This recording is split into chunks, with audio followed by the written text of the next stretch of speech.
Nearly 900 pages of dense text stand between you and the end of Alexandre Dumas's The Count of Monte Cristo.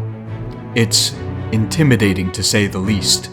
That is, until you crack it open, read the short first chapter and are quickly sucked into the next, and then the next, and the next.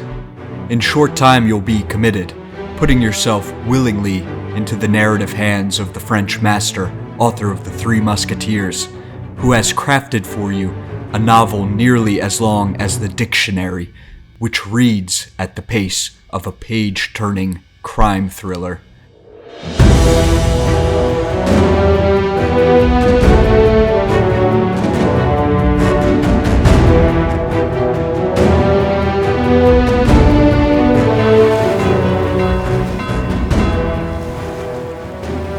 The year is 1815. Edmond Dantes is an ambitious and kind-hearted young man, first mate of a trading vessel, acting as captain after the sudden death of its previous commander.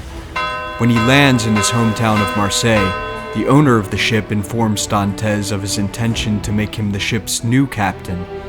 Shortly after, he becomes engaged to the woman he loves, a local girl named Mercedes, and the two celebrate alongside his beloved father over what looks on the horizon to be a vision of paradise in Dantes's future. But before that vision can come to fruition, three men work against him for various motives, in an attempt to remove him from the world and ensure he never sees the light of day again. One, his professional rival, sees him as an impediment to his own advancement in their shipping company. The second, his romantic rival, is in love with the same Mercedes to whom Dantes is betrothed. The two conspire to anonymously accuse Dantes of treason. His case lands on the desk of the public prosecutor, who it seems at first will clear Dantes's name, until the man realizes that doing so would implicate his own father in conspiracy against the crown. So instead, he destroys all evidence which would exonerate Dantes and has him thrown into prison, where he remains for 14 long years.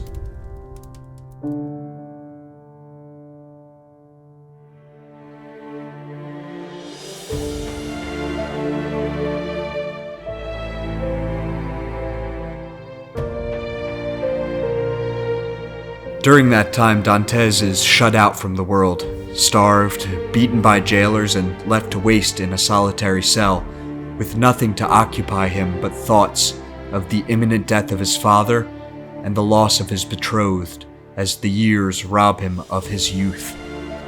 His only respite during this time is the company of an eccentric Italian priest, locked up in the next cell, who educates the young man and intrigues him with promises of a vast treasure lost and forgotten to time, the whereabouts of which the priest claims to know.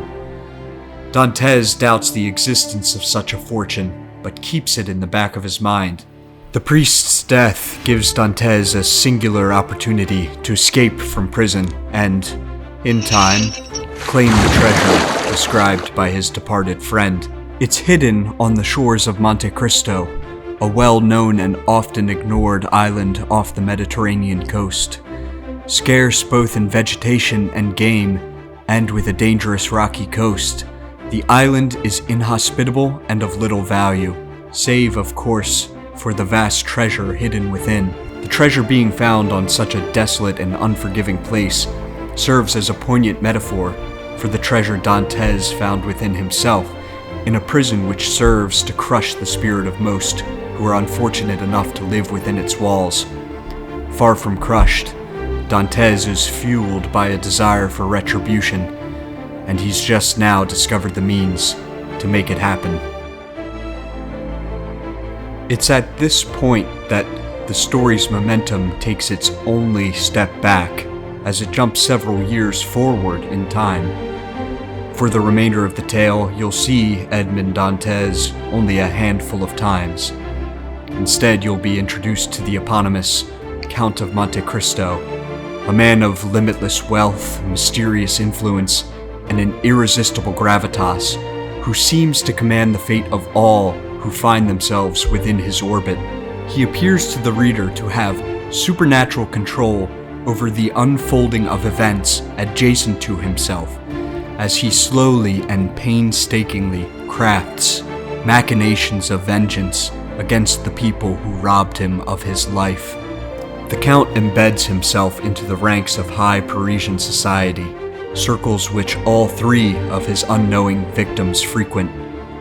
Changed in appearance and long thought dead, he is able to infiltrate their most intimate social circles, constantly at risk of exposure as he furthers his plans. Each new chapter will make you think that the tension must break, something must snap, Dantes must be revealed or else bring his plans to fruition, only to make you wait even longer as the tight bands which tie their fates together continue to wind up even tighter. By now there are still hundreds of pages between you and the story's conclusion, and Dumas intends to use all of that space to increase the stakes even further, until his hero's quest for justice can reach a crescendo appropriate to the magnitude of the story and sufficient to justify the depths of Dantes' suffering.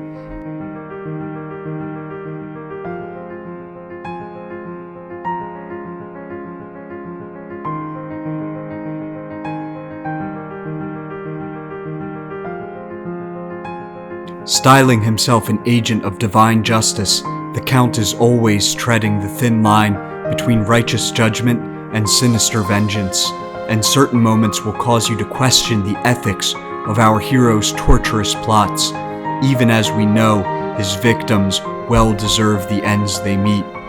Affected first by the magnitude of the Count's presence, it takes us quite a long time to realize that the once fresh and living heart of the young and genuine Dantes has long since petrified into immovable stone.